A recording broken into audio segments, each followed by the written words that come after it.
The architect of Obamacare is trying to explain after he is caught on camera calling the American people stupid.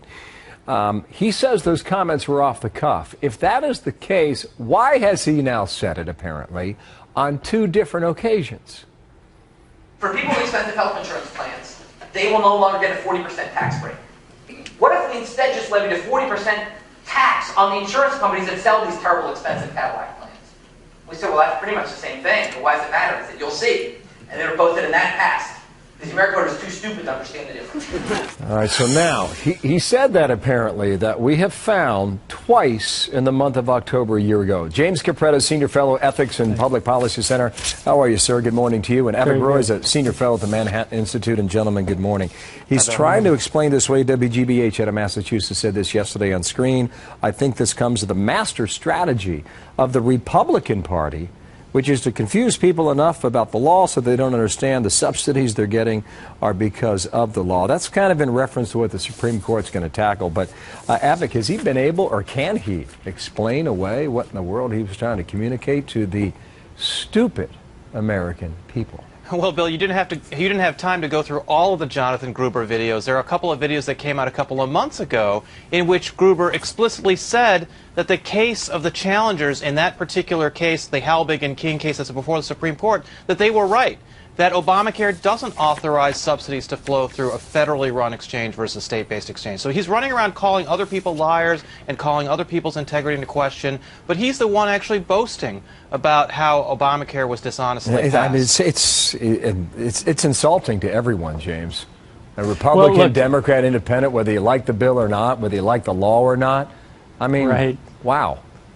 Yeah, no, I mean, he's an academic, so he's not a political person in a certain way, so in some ways I give him a little bit of slack. But on the other hand, I think one thing that's pretty clear here is that the voters actually do kind of understand what's going on. I think the unpopularity of the law is related to the fact that a lot of Americans are paying those hidden taxes that he's been describing, or facing them in the future, and they're realizing that, and they're pretty unhappy about it. So, you know, to some degree, the voters may not be quite as uninformed as he thinks. Well, they're figuring out that they're paying a lot more. That's a great point. Now we understand he wrote a comic book about health care.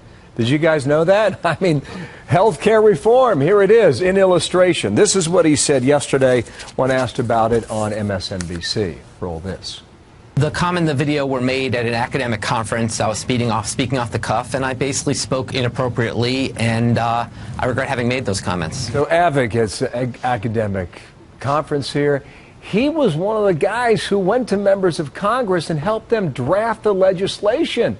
He was that deep into it. Absolutely. And, you know, he's done this before where he claims it's a speako or he claims it was off the cuff. But as you showed in that second tape, this is a line he's mentioned a number of different times. And this is his view. And it's not just his view, by the way. One of the reasons why people on the left believe that the government needs to control the health care system is that they strongly believe and explicitly believe that Americans aren't competent to make these decisions for themselves, that we have to control those health dollars on your behalf, because if you do it, if you control those dollars, you're going to make bad decisions. So that's the fundamental philosophy behind not just Obamacare, but Medicare and Medicaid and a lot of other programs, and that's why a lot of people are unhappy about it. And we know, James, now that the Supreme Court's going to take this issue up again about subsidies to the states. That means we're going to get another significant morning of an Obamacare ruling by the Supreme Court, maybe toward the end of next June.